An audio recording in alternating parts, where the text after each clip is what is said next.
guys come to you when they're doing these things, right? They're quote unquote, like they're doing the right things, but it's not working. It doesn't work because you are like overdoing it. You're perhaps undereating, or you're overeating the wrong things, you're over exercising, and you're just effectively burning yourself out. Guys that are business owners or CEO suites, it's like level of stress is through the roof, right? So you have to adapt the training to suit their stress levels, right? Like I always tell clients, it's like if on one end you're burning the candle, right? Because of your job, right? I'm not going to tell you quit your job because your job is not to train. My job is to train. My job is to be in shape. So you got to keep on living your job. And a lot of these guys, it's like travel, nights out, work on odd hours. So if you're burning the candle on one end, I can't burn it from the other end too. I got to make sure that I'm adding to the candle so that you have some span, right? So you got to understand how you're going to utilize workouts and systems to improve the client's engine, add to the client's engine, increase the size of the gas tank, right? What's up, guys? Welcome back to another episode of the Smart Nutrition Made Simple show. I'm your host, as always, Ben Brown, owner and head coach here at Body Systems. Now, today's conversation is for men who've done the work and still feel like something's missing. I'm joined in this conversation by Coach Gianluca Boldarin, better known as Coach Bold. He's a coach with over 20 years of experience, a background in coaching elite athletics, and a reputation for working with high-performing businessmen who want results without wrecking their health. We talk about why most guys get stuck chasing extremes, more training, fewer calories, more drugs, more shortcuts, and why that approach eventually breaks down. And so in this episode, we're going to unpack why body fat is often a stress hormone, not necessarily a discipline problem.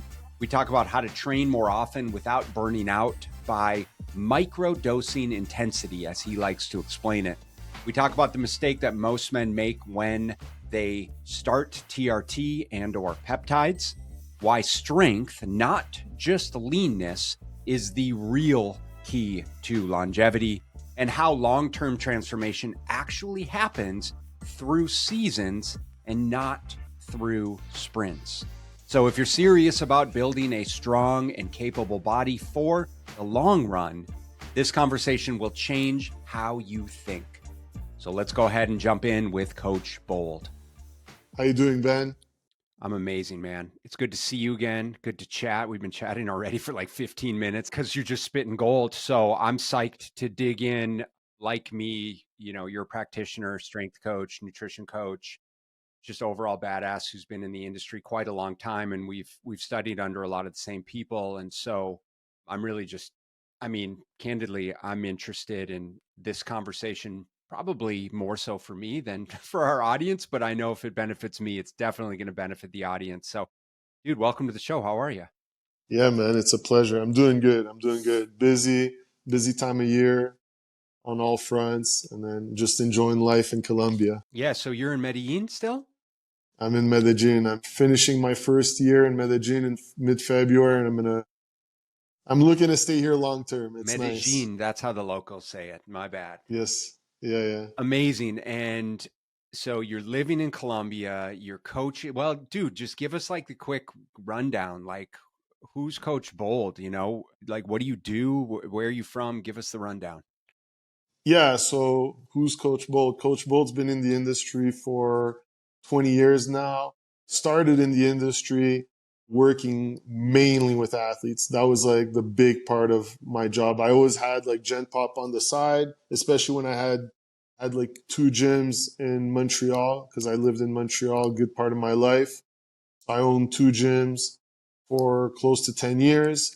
And yeah, my specialty was athletes. And then in 2016, I went like completely, or you could say completely online, in the sense where I got rid of my gym, went online. I still would do some in person, which was, again, mainly athletes when I lived in Ottawa. And then I let go of athletes towards the end of my stay when I lived 3 years in Dominican Republic. So I was in What Dominican. were you experiencing with athletes versus general population that contributed to you making that decision? Oh, look, like athletes is fun. Like it's glamorous, or at least looks glamorous from the outside. My specialty was football for 20 years. And then while I was in DR was baseball. It's fun because, it's all performance based. You get to really assess when you're hands on with guys. I would do biosig on them. So it's fun for that aspect. It's the financial that's a lot tougher. You just got to work a lot more volume to get money in. And like, to be honest, I just did too long for the financial reward. So it's nothing like, I'm not saying this in a bad way. It is what it is. Had I been in the States, it would have probably been different. But sometime in your career, you just got to call it, you got to call the quit so that, you can make a move in life. So I decided that I was going to call it quits on the athlete and then focus on Gen Pop mainly right now, like high net worth businessmen. Yeah. And you also studied through Charles Poliquin coming up through the ranks. Was Charles your biggest mentor? Charles was definitely a big part of, who I learned from. The reason why is because just Charles had like such a broad spectrum of connections, right? Like I went and see Louis Simmons and Dave Tate in Ohio.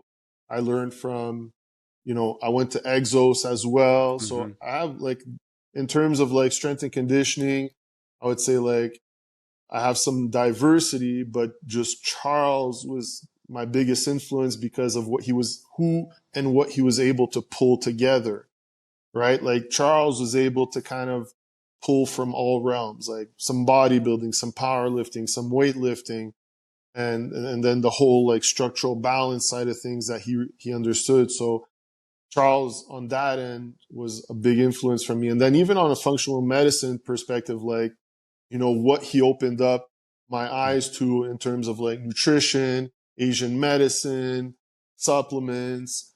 So yeah, Charles was like for me, like somebody that I learned the most of. And then I panned out, depending on like when I was dealing mainly with athletes, I went and see like some sprint coaches, some weightlifting coaches that just helped me refine a couple of things. And then now that I'm more with Gen Pop, I like look at more functional medicine. Yeah. So, gut health. Now it's more like, especially with the industry where we're shifting a lot in TRT and peptides. So I'm educating myself on that end. So that's it. But Charles really is, I'd have to say, the one that opened my eyes the most Yeah. and to go looking for that information, right? Yeah. No, I resonate with that a lot because I think for me, when I was learning from Charles, like he was so polarizing that oftentimes I was just like, and having never really experienced him, so in the early years of studying with him, I was just like, this guy's full of shit, and I would like go research like where he was getting his information from, and it pointed me in so many different directions. That's how I learned so much about supplementation so quickly. I realized, Yeah. here's all the companies he's working with, despite the fact that he's got all these, you know, white labeled products. I'm like, okay, this is from Designs for Health. This is from Metagenics. Like this is from Biotics, and then Yeah. I'm studying the products and the efficacy of the products. And I'm like, I learned so much that way. And then also ultimately realized like, holy crap, this guy like really does know what he's talking about. He's so far ahead of the game, but was just such a valuable platform for knowledge, again, that was just pulling in from so many different areas, doing his diligence over his career to absorb that information from really top level people. Yeah. So now you're in Medellin, you're working exclusively online with high performers. You said high net worth business men, Yeah. primarily men. Is that right? Yeah. We have like very few women. Okay. And what do you guys kind of focus on with your coaching? So like our coaching is personalized. So what we do is like with all our guys is we look at blood work, especially like I said, a lot of our guys come to us because, they're on TRT or they're thinking about it. They're on peptides or they're thinking about it. And then, they come to us because, especially if they're on, is that it's not working. right? They're on the TRT, they're on the peptides, and they're not looking their best, or they're still, not feeling that great. They're still hurt. They're still banged up. So, what we do is we look at, the blood work and where that's at. We look at their nutrition, what needs to be improved. And then obviously we pull it all in with, the training, active recovery, what needs to be done for the person to, like understand like how the pieces of the puzzle like kind of piece together, right? So like, because at the end of the day, it's like the way I see my job is like I'm an orchestrator in the back. Yeah. Right? Like, so I'm looking, okay, what are you doing on this end in terms of like peptides and drugs? How are you managing your supplements? Are we taking the right ones? Like, are they really necessary? What are we doing with nutrition? Is that being like utilized efficiently? Are you like, right? Like, are you utilizing carbs at the right time? Are you taking enough protein? Depending on the training phases, how are you adapting to that? Which most people don't do properly. They just like, a lot of people just like jump on the bandwagon of a style of eating and they think that, oh, that's going to be the way I'm going to eat forever. For example, like carnivore. But the thing is like, depending on the way you're going to train, depending on your lifestyle, all that's going to adapt, right? So I always tell people, it's like, it's not that I'm against carnivore or high carb, low carb or any of that. It's, you got to utilize it accordingly. And then, the training, what we see with a lot of our clients is like, especially guys that are business owners or CEO suites, it's like level of stress is through the roof, right? So you have to adapt the training to suit, their stress levels, right? You can't smash some, like I always tell clients, it's like, if on one end you're burning the candle, right? Because of, your job, right? I'm not going to tell you quit your job because your job is not to train. My job is to train. My job is to be in shape. So you gotta keep on living your job. And a lot of these guys, it's like travel, nights out, work on odd hours. So we just got to manage that on our end so that you still get the results that you want, right? So if you're, kind of burning the candle on one end, I can't burn it from the other end too. I got to make sure that I'm adding to the candle so that you have some span, right? So, so you got to understand how you're going to utilize workouts and systems to improve the client's engine, add to the client's engine, increase the size of the gas tank, right? Right. Yeah, dude. I think, I'm sorry to cut you off, but I think just what you're saying is making so much sense. And for our listeners, and I'll say both, hard charging men and women, whether, you're a business owner or you're stay-at-home dad or mom, but that you've got the stressors of like young kids at home or, something like that. Regardless, I think so many people think that the most important variables are just the diet plan and the exercise program. And right, if I quote unquote eat less and move more, like that's the formula for success. But what I'm hearing from you, and obviously that, we agree upon and that we practice within our coaching program is very much saying, okay, what's happening under the hood, right? Are you sleeping enough? Are you eating the right nutrients? Are you just getting enough total nutrition? Are you eating the right things at the right times? What's happening with hormone levels in and around meals and at night? What's happening with blood sugar levels? Because initially or earlier you said guys come to you when they're doing these things, right? They're quote unquote like they're doing the right things, but it's not working. And I think that's kind of what we've realized over the years is like it doesn't work because you are like overdoing it. You're perhaps under eating or you're overeating the wrong things. You're over exercising and you're just, you're effectively burning yourself out or just, you know, continuing to pile on that overflowing plate, right? I agree. So the way like I look at it when I'm looking at like a lot of our clients is on a nutritional standpoint, most people, like you said, like move more, eat less. I think that's like a huge mistake a lot of people make. While mathematically it makes sense, right? Like, because people look at it like calories in, calories out, like on the mathematical or a pseudo logistic standpoint, you're like, yeah, this makes sense. Eat less, train more, right? And I'm like, to me, like what I've seen with a lot of clients is that by doing that, you actually slow down your metabolism. So on a nutritional standpoint, I believe two things. I believe one, or at least two, or at least when I say two things, I mean like this is like step one. People don't eat enough protein. Right. Like legitimately, people don't eat enough protein. That's number one. And then number two is people don't eat enough food. And when I say food, I mean like if you look at it just on a caloric standpoint, I think people undereat too often. But you could also look at it on the other standpoint, which is people don't eat enough nutrient dense food, right? Like you don't get fat by not eating, right? Like you get Correct. fat by overeating. Correct. So on the other side of that coin is people don't eat enough nutrient dense Yes. food, like micronutrients. Like Yes. for me, one of the things that I focus on a lot with clients is like you got to eat fruits, you got to eat vegetables. And I'm not against carbs, right? You got to just utilize the carbs at the right times. But the first two is what people screw up on. Is like people crush carbs, they crush rice, crush potatoes, they crush the pasta. But then you look at their diet, no green vegetables, let alone any other color, right? Like, but no green vegetables. So they're not getting a good amount of fibers in, right? And they're not getting any fruits in. So they're not getting any like carb variety in their diet, right? So the micronutrient deficiency is huge at that point. So they're getting a lot of starchy carbs, Yeah. a lot of complex carbs, but they're lacking in potassium. They're lacking in vitamins that, your fruits and vegetables are going to get. So that's what I mean by like people don't eat enough food. They don't eat enough nutrient dense food. So that's on the nutrition standpoint. The fats, like people, like if people ate more protein, they would cover their own fats. No, Um, I think people grow. I agree with you.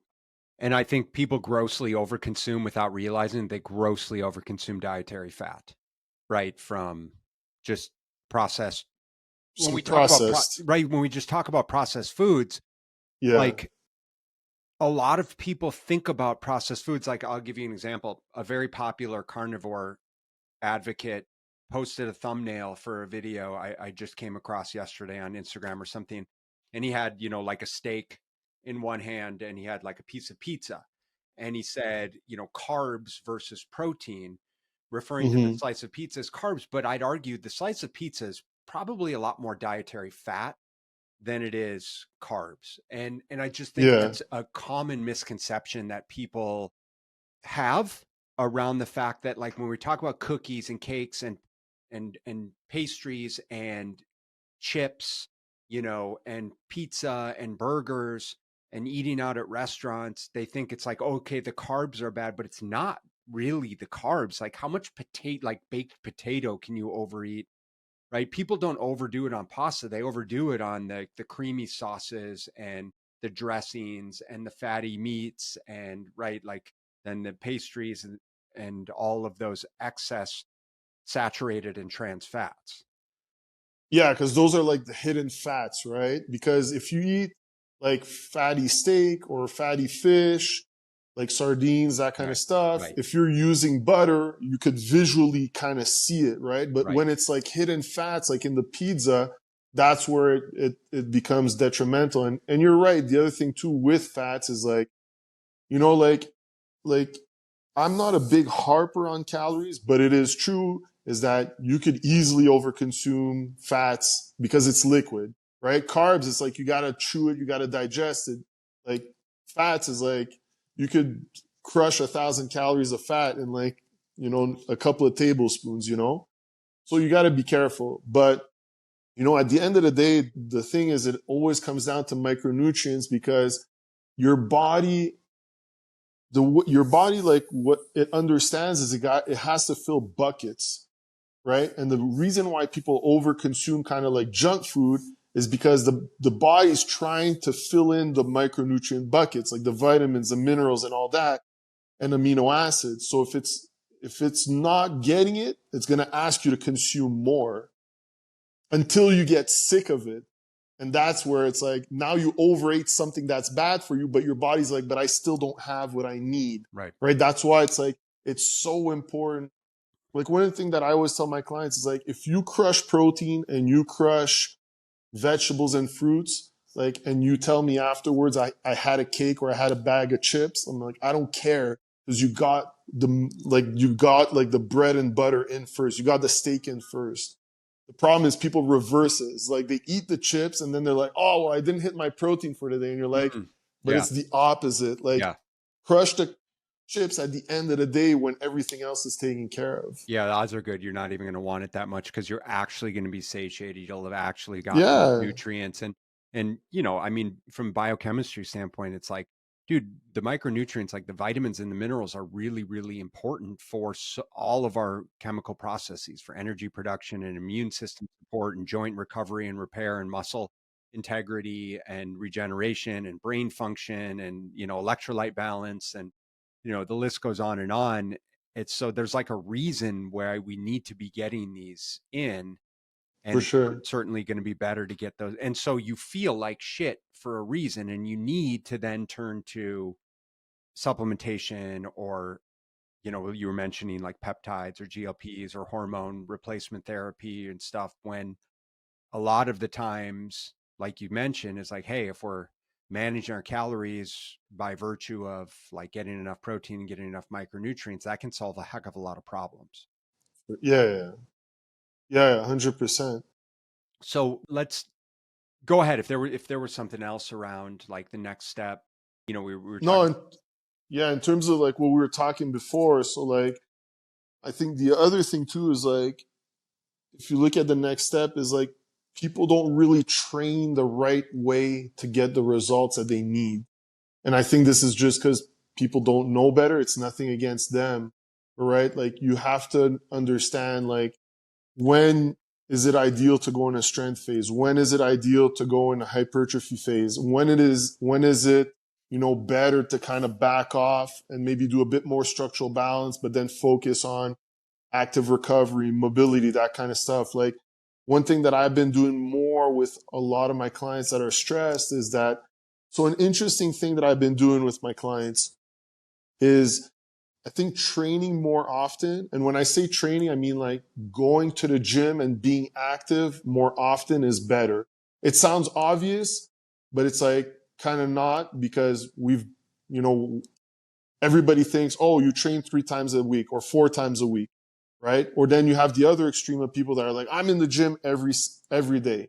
My point is the following, is that I think people should go to the gym every day, but it's how you're going to micro dose it that's going to Yeah. matter. So one of the things that I've been doing with a lot of my clients is that I give, especially if they're higher stress, right, is that I give them more what I would call bodybuilding workouts, or like pump style Yeah. workouts, to make them feel good, to make blood circulation go so the joints feel good. And then in between that, I'll have them go to the gym and do maybe like 15, 20, 30 minutes of zone 2 cardio, list activity, but then also supplement it with some stretching and mobility, because the more stressed you are, the tighter you're going to be. So if you're not working on it, you're only going to make it worse, right? So that's how I've been micro dosing people. So what I do, like back in the day, like a gen pop like this, I would have made the mistake of saying, hey, train 3 times a week and whatever you do the other days, I don't care. Now I'm like, hey, like you have no choice. Like Monday to Friday, this is your schedule. What you do on the weekend, I'm expecting you to go, you know, play golf or whatever. But Monday to Friday, we're going to the gym, and you're going to do Monday, Wednesday, Friday, we're lifting weights, and you're going to hit this, and that. And the goal is not PRs. The goal is feel good. Yeah. And then on the other 2 days, we're going to do some list work. We're going to do some zone 2 cardio. And then we're going to pair it up with some stretches and some mobility so that your body feels good, and it could down regulate your system, right? Because like at the end of the day, like if you're overweight, or not necessarily overweight, but just like your body fat's high, it's above like 14% as a male. Your body fat is a representation of your body holding on, like as a survival mechanism. right? Like the leaner you get is because your body knows that it's in a safe area and there's nothing that's going to happen, right? Like I'm getting fed enough, my workouts are on point, this guy's sleeping. But everything that's not that, your body's like, yo, I got to hold on to as much fat as possible because this guy one day underfeeds me, the next day overfeeds me. Some days he eats clean, the next days he's eating junk. On top of that, he's not sleeping properly. It's like all over the place and stress is high. So I'm going to hold on to this body fat. So the way I see workouts a lot, and I tell my clients this, is we got to create an environment for your body to start feeling safe and good again so that it could shed the fat. And then we could start integrating, different workouts and bringing up your calories so that your body, like as you get leaner, your body's more efficient. So we could consume more calories, which then brings us into an opportunity of Yep. putting you in a more hypertrophy Yep. zone. So we start building some muscle, right? So using the right type of workouts is very, very important. Like too many people, it's like I'm not saying this in a negative way. It's just like the nature of the beast, like, oh, I'm going to do CrossFit or I'm going to do this or I'm going to do that. People attach themselves to these things. But unfortunately, it's like the way I always look at like training is like it's a mode of transportation, right? Your mode of transportation is going to depend on a lot of different factors. What's your budget? How fast do you need to get there? What's the distance? What do you have with you? Right? Maybe you're high budget, high distance, and you're by yourself. Well, a private jet's the best thing, right? But if you're going to the grocery store and it's right next door, well, then maybe you just need like an Echo or a Fiat, Yep. So you just got to understand which one it is and then you got to utilize the right one. So understanding your stress levels, where you're that's one of the things that I do with a lot of my clients is like I find out where their HPA axis falls. Are they over responsive? Are they under responsive? How deep in that process are they? And how much do I got to like pull them out of it? Are you using like a Dutch test for that or something?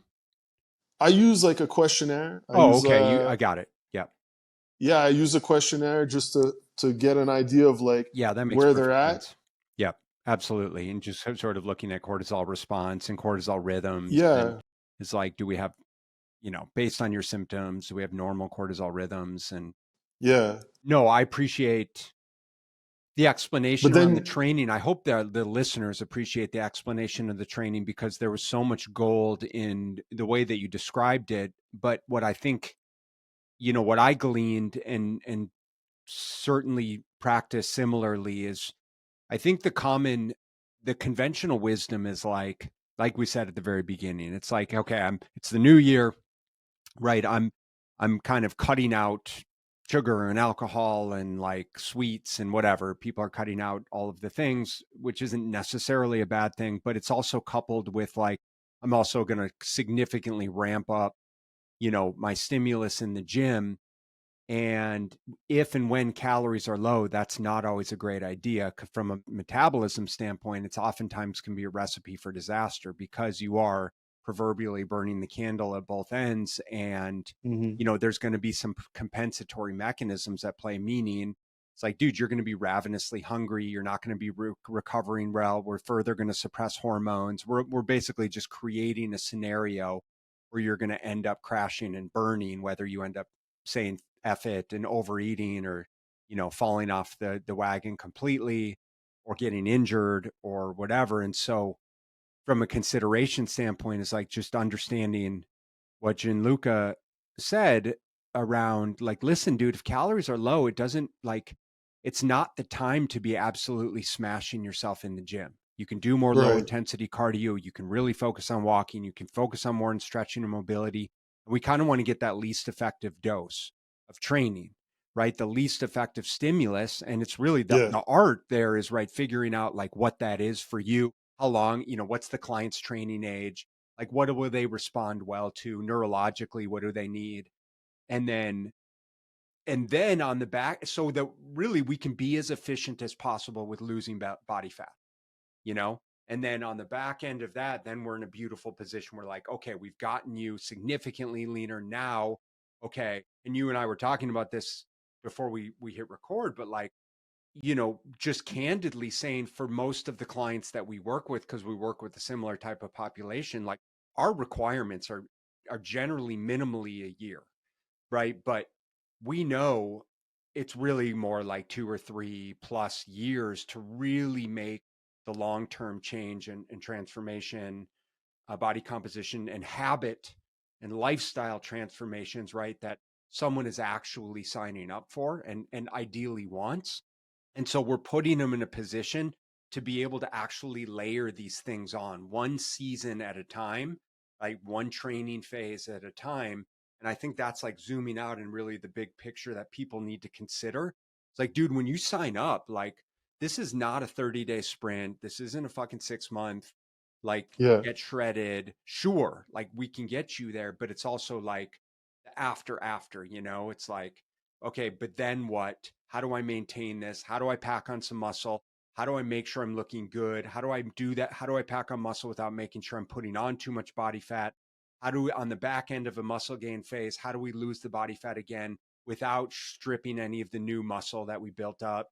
How do we integrate all of this within the lifestyle that you want to live, your business, your travel schedule, your young family, your holiday Yeah. vacations? Like, dude, right? That's the program. Yeah, I agree. I agree. It's like it's understanding the phases of like what you're gonna go through, right? And the other thing too, I think most people don't know better is how many phases you could actually go through, right? It's not just like fat loss, muscle gain, fat loss, muscle gain. Right. Like one of the biggest things like that's important, and I talk about this on social media, strength is like as you age, you know, like strength is the biggest determining factor on if you're going to have a long and healthy life, on longevity, right? So if strength is the number one thing, then you should go through a couple of phases of strength Yeah. as you have a coach. So for me, it's like one of those things that I brought on from the performance world is like, I like getting guys lean. And then after that, I like going into a hypertrophy phase to just bring them back up, because once you're lean, you could do whatever you want, right? Mm-hmm. So, and at that point in time, the person should be like metabolically efficient. So any food that you give them should go, straight to muscle. Like I'll give you an example. I had one of my clients, he's been with us for a year. I took him from like plus 30% body fat all the way down to, I think he was like at 11% at his leanest. And then we did 16 weeks of hypertrophy. And in those 16 weeks, he went from 11% to like 14%, Mm-hmm.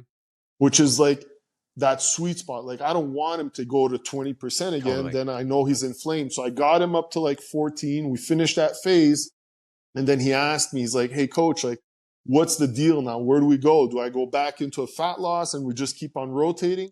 I'm like, actually, and this is where like I kind of think of things a bit differently too. I like thinking of things when this is, when you get a good client. I'm not saying there's this, I'm saying this in like it falls in the right timing, and it also the client is very receptive. The client lives in northern USA, and he's a very good client in the sense where like he just like whatever I tell him to do, he applies it. So what I'm doing with him is I'm taking him through kind of like a seasonal training right now. So what that means is like, because he's in northern USA, I'm going to go into a strength phase. Because in a strength phase, what I'm going to do is I'm going to up the protein, up the fats, but I'm going to pull down carbs just a bit. I'm going to keep him carbs just enough so performance is good. And the reason for that is because seasonally it's cold up north, which makes sense with the type of environment he has. You need fat to stay warm during the wintertime, but also in a strength phase, you want a bit more fats. So I'm going to take him through like a 16-week of strength, and then I'm going to drive up hypertrophy again. And I'm sure during the strength phase, like for me, the ideal would be he stays at 14, or I mean, like not ideal. Ideal would be he drops. He drops back down to like 12% body fat. If he maintains 14, I'm super happy. And then from there, I'll just take him through a hypertrophy phase and drive him up. And then our goal is like just to optimize his body comp. So we want to bring him up to like close to 200 pounds at 12% body fat. So that's our goal long term. But it's understanding how to drive through these phases, right? And the funny thing is that actually with this client through our process, there was, I think, like a 2 month where I had to pull back because stress was high at work. So I took it back, but we were able to make like some amazing progress through that. So, it's like clients need to learn, or at least their coaches need to educate them that, it's not fat loss, hypertrophy, fat loss, hypertrophy. It's actually like fat loss. And then from there, it could be strength, and then hypertrophy, strength, and then fat loss just to, make sure you're staying within a good fat percentage, right? Like I truly, truly believe that like a male past 14, 15 is not ideal, so you want to stay within that zone and then keep muscle mass up, especially as you age, keep strength up especially as you age. So as a client progresses through this, I think the focus should be less on fat loss and more on, driving up strength numbers and driving up hypertrophy, because not only like from a longevity standpoint, but if you want to like get like a hard looking body like that, like I talk about it on social media, that granite look, you got to learn to lift heavy eventually. What do you think? I mean, what do you think are the common? I obviously, it lends to what you just said, but how big of a common mistake do you think it is in terms of like guys,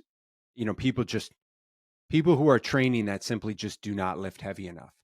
Oh, it's like I think one of the issues is people are scared. I think people are like legitimately scared of putting a lot of weight on, like, especially when it comes to like squats and deadlifts. I think people are scared. A common thing that I also see is dips and chin ups. People think, oh, those things are body weight. They're not things that you add weight to, which, it's part of the process. I think as like I look at training like going to school is like you got to start graduating at a certain point, right? Like you could stay in kindergarten, but you're always going to have a kindergarten look, or you're always going to have that kindergarten mentality. I'm not saying you got to be university. University would be you going and becoming a power lifter, weightlifter, or bodybuilder. But you do want to graduate to a point where, your workouts are challenging you more. They're teaching you, right? Strength is much more of a skill than it is, hypertrophy or fat loss. Like those things aren't really skills. There are skills involved because, certain lifting ways are going to generate, hypertrophy in a different manner. But strength is a pure skill. It's like you do not want to fail a squat because it teaches your body that pattern. It teaches your body that failure. But you have to learn it with time. So I think people are scared of weight, but that's where as a trainee, you need to start, hiring the right coaches that know how to coach you through those things and utilize workouts that get you, from where you are to where you need to go, right? It's not like from one day to the next, you're going to start doing 1 RMs, 2 RMs, 3 RMs, but we got to start progressing through there, right? So that's why like, I always say like, you can't always stay in the 8 to 15 zone. Right. Like sometimes you got to bring it down. You got to go hit those 6, 5, and 4s, maybe even 3s as you get, more advanced, so that you stimulate the muscle. Like the muscle reacts under tension, under load, right? So the more load you had, the more you stimulate fast twitch muscle fibers, which have the most potential for growth, which are going to give you that look, which are going to give you that hard look. And they're also the ones that, in terms of overall health, on an insulin sensitivity perspective, on a, are the ones that you're going to benefit the most. Yeah. But they're also the ones that we lose the most as we age. Right? Yeah, the fastest. Yeah, the fastest. And that's why we have to it's like legitimately like use it or lose it. And we are losing them as we get older. And so, if you're listening to this and you're like, well, I could just go do Orange Theory, or I could just go ride the Peloton, or I could just go do the fucking boot camp class. Like, No, you can't because of exactly what Gianluca's saying around the strength qualities and the retention and activation of those type 2 muscle fibers. And so, we have to absolutely do everything we possibly can to utilize those, train those, maintain those as we age, because that's where, when we do have more strength, it's directly correlated to better quality of life and ultimately longevity there. So we had talked about, we had kind of, you touched on the fact that some of your clients, or I guess we both had discussed, where we're getting a lot more clients now that are taking advantage of peptides, including GLP-1 drugs or 123 additional peptides, TRT therapy. And so how do things change with your coaching, and what are the considerations that you think people need to understand when we're bringing these pharmaceuticals into our world to help expedite change? What are we kind of like missing along the way that you're seeing? Oh, that's a great question. So that's kind of loaded as well because like you have two different phenomenons. You have like TRT, which is, you know, it's testosterone. And then you have GLP-1s. And I'll be honest, like in terms of GLP-1s, I'm not that well educated. I'm not. Like Yeah. it's not my scope. Yeah. Okay. Like I know that, some of them, like GLP-1s, retatrutide, they slow down, digestion. So like I gotta research more on it and I'm Just not yeah, just fully. you're fine. I don't want to put you on the spot or on those. It's not important. But what is important is, what are you seeing from a client standpoint, or clients that are utilizing other peptides? How are you taking, okay, I guess what I'm alluding to is the fact that what I'm observing is, and it might not just be, it's not clients per se, but I think it's just people in general are turning Yeah. to peptides, turning to hormone replacement therapy, because there's no longer this quickly diminishing or a less stigma associated with it, to the degree that, like, a lot of guys are turning to, well, maybe I don't have to like go through this aggressive diet and exercise plan, right? And I can just go get on testosterone, or I can just get on testosterone and start doing these peptides. I've got, 18-year-old kids that are asking me about utilizing peptides to lean out. And I'm like, should not even be part of the conversation right now. Yeah, so like what I was gonna say is the following is that I don't think most people truly understand how these things work. And I don't think the unfortunate thing is they don't understand the back end of it. And what I mean by the back end of it is like the blood work, like what's happening to your body. Okay. So like what I was saying before in terms of peptides, I'm just not knowledgeable enough on it. In terms of TRT, I understand a lot more what's happening. But on a blood work perspective, people like get on these things and they don't take into consideration like, well, what's happening with my insulin before I get on this? Like what's my HbA1c? What's my insulin? What's my glucose? What are my inflammatory markers like? What is my cholesterol at? Yeah. Why is like I have a lot of guys that get on TRT, right? And their estradiol goes through the roof, their SBH1C drops, and they don't understand why. And then they start, it's not one drug anymore, it's two drugs, three drugs, and then Reddit and then because people don't fix the foundation first, right? Like I had this conversation with Ed, and a lot of what we've come to the conclusion of is it's not one or the other, right? It's not like nutrition supplements or TRT. It it could be an and. And what we mean by and is that, in today's day and age, it's very possible that a lot of people need TRT for various reasons. The reason number one, it could be like the kick in the ass, right? Sometimes when you just give that person that boost, now their motivation's up and they're like, oh, well, I'm on this TRT. You know what? I'm going to take my shit seriously, right? For other people, it's a legitimate like TRT is what they need. They need, however amount, because their testosterone's not great. Why? Because of various factors. They don't sleep well, environment, they just tank themselves way too low over the years, and now they do require that dose. So it's not one or the other. It could be and, but at the end of the day, the foundation doesn't change. That's the thing that people miss is that, people get on TRT and I'm like, cool. Are you taking vitamin D? No. Why? Well, my doctor never told me, but your D is also in the tank Yeah. and you Right. need D3 to support testosterone. Oh, I didn't know that, but that's in blood work. Oh, are you taking omegas? No. Why? Well, my doctor didn't tell me that. Well, why did he tell you? Never spoken.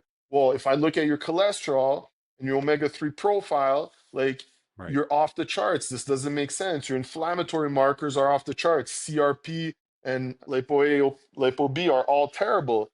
Oh shit. All right. So get him on some omegas now. What's your magnesium like? Magnesium's in the trash. Are you taking it? Yeah, I take like, 500 milligrams a day. I'm like, nah, like we got to be at like 2-3 grams a day. Right. Oh, shoot. Why? Well, look, if you look at your blood work, but you're also super stressed and you're training and you're on TRT.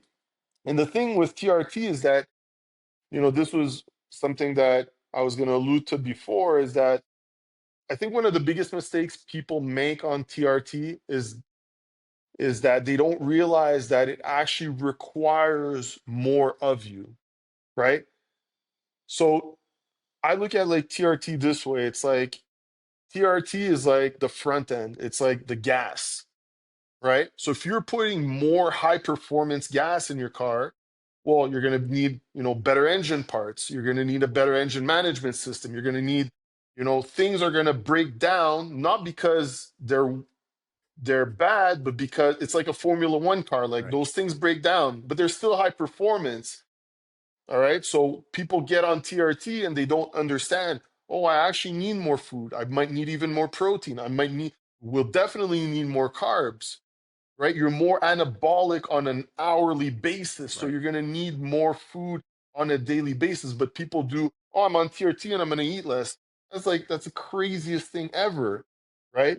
So, like, I've had a lot of clients come to me and they're like, caloric deficit, not losing weight, looking terrible, and they're on TRT and they're like, I don't understand why. And I'm like, because you're not feeding yourself. Yep. Like you're putting rocket fuel in your car and you're expecting it to go 100 miles an hour, but you're not supporting it on the back end. Like one of my first bodybuilding coaches back in the day, like by no means this guy was a genius, but he told me this. This is like the one takeaway I could take from this guy. He always told me this. He's like, you could do the drugs, right? It's like you're trying to build a house and you have the best tools and the best brick and the best everything. But if you do not have the manpower, none of that matters. He's like, if you don't have amino acids, if you don't have the fats, if you don't have the carbs, if you don't have the overall calories, it doesn't matter which tools you have and which, you know, the wood and the Yeah. bricks you have, it's not Materials. going to get Yeah. assembled, Yeah. the raw material, right? So people make that mistake very often right now on TRT is they get on this stuff and they don't understand the back end.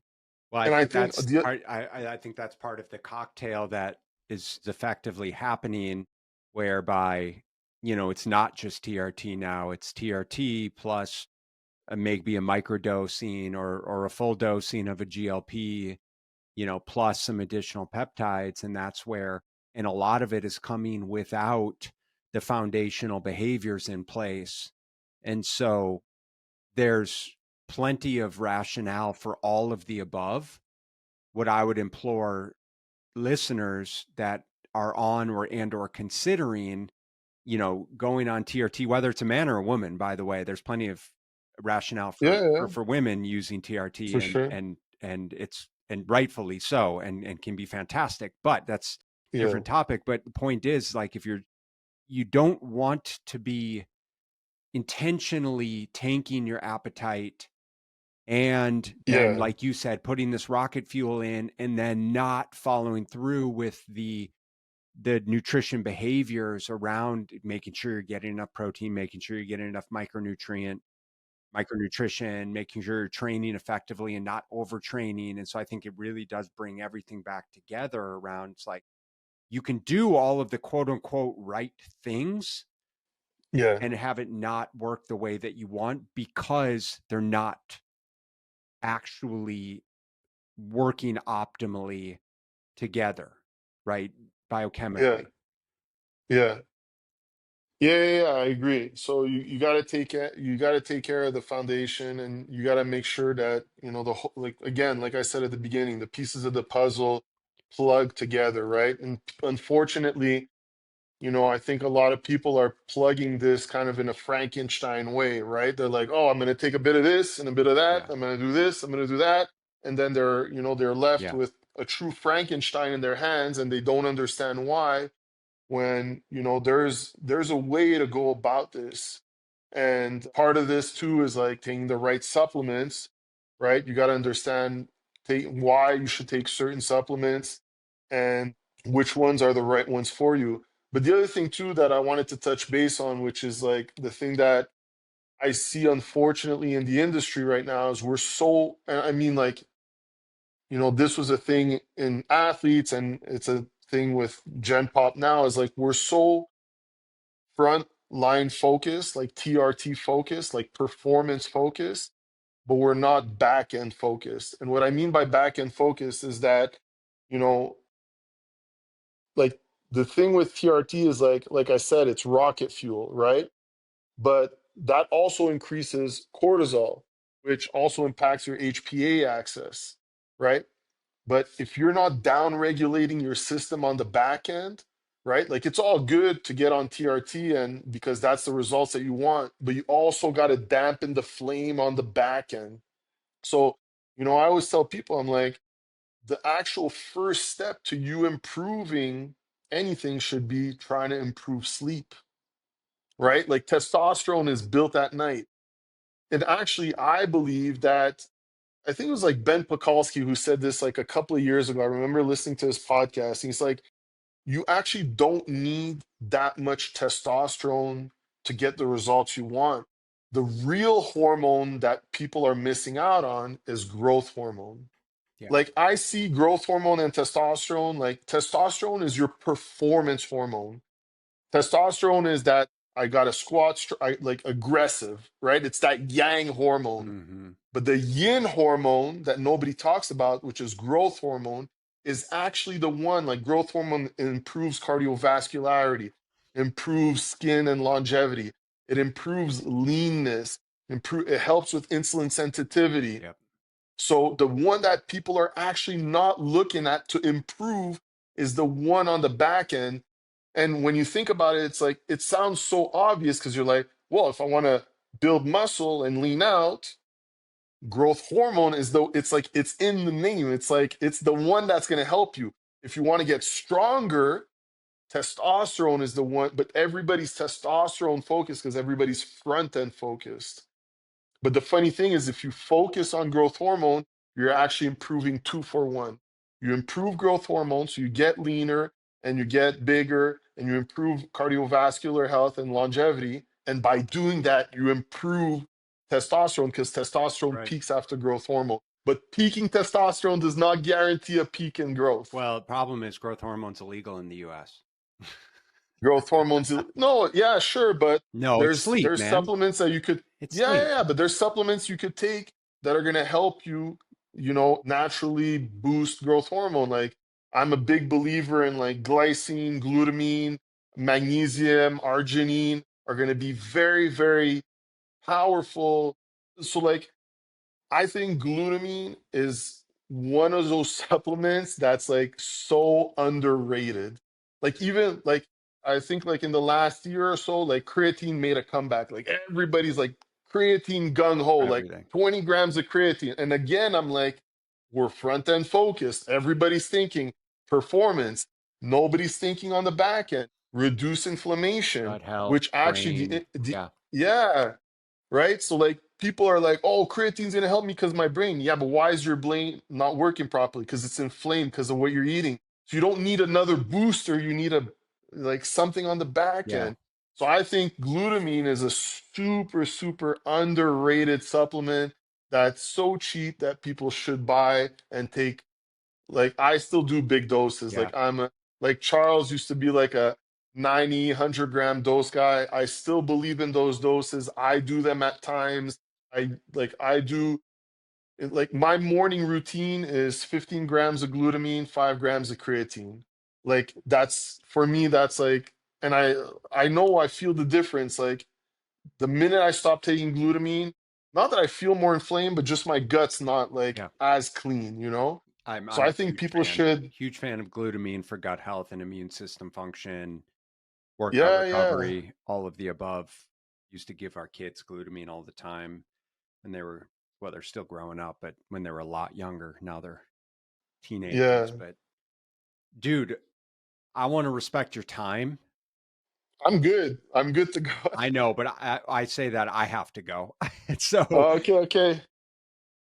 I We think could what, do a part two. yeah, we'll definitely do a part two, but help us.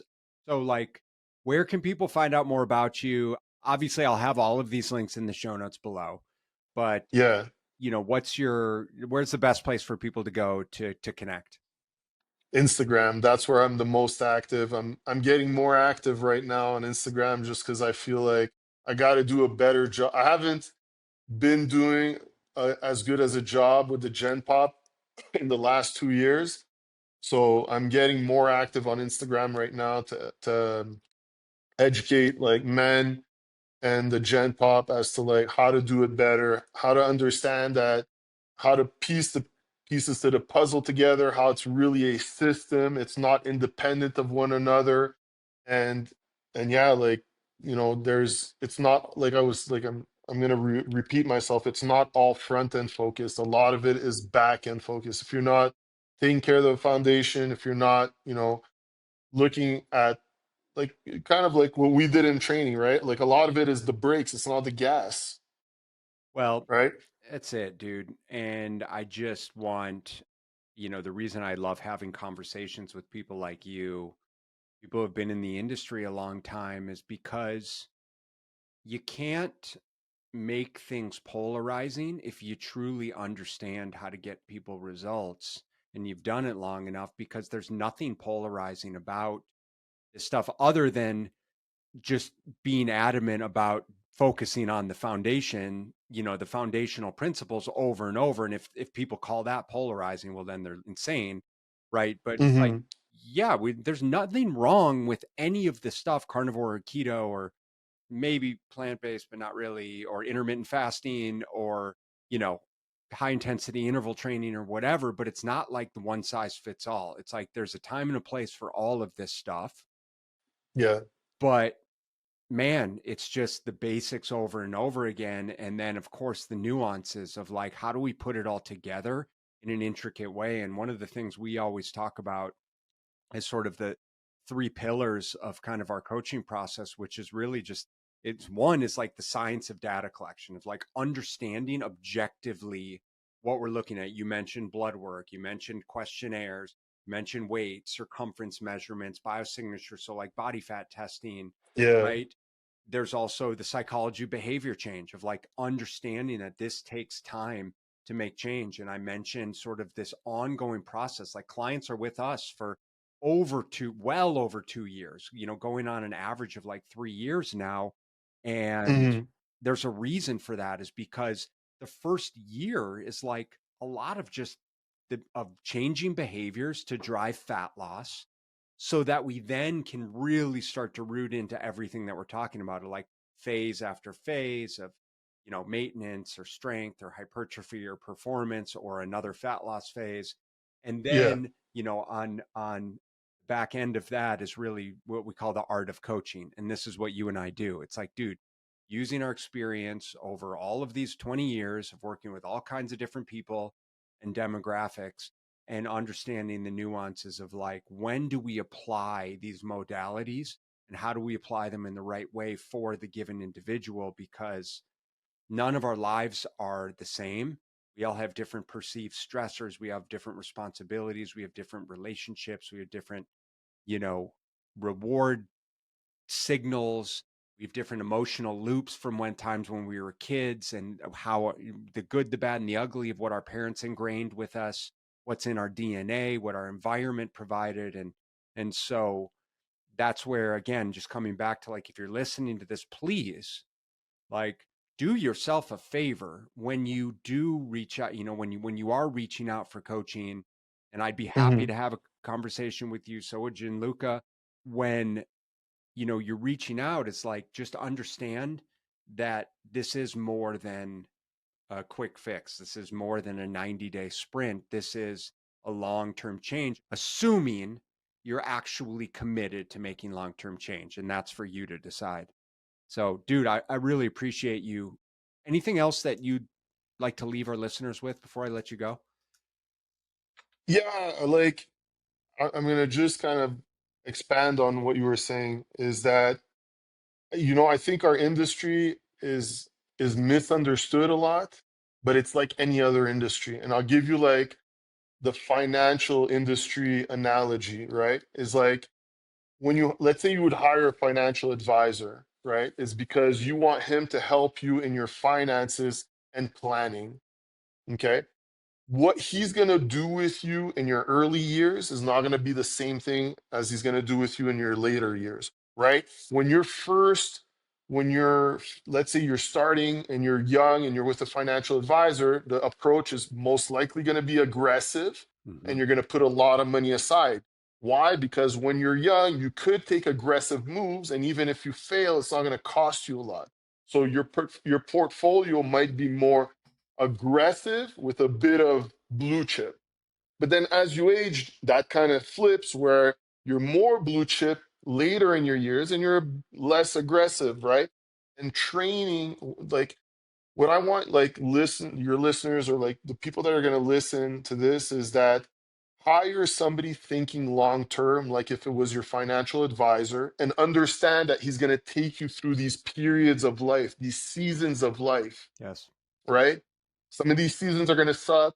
Some of them are going to be amazing. Some of them you're going to take a lot of risk. Some of them you're going to put more in the bank. But it's really, really the same thing.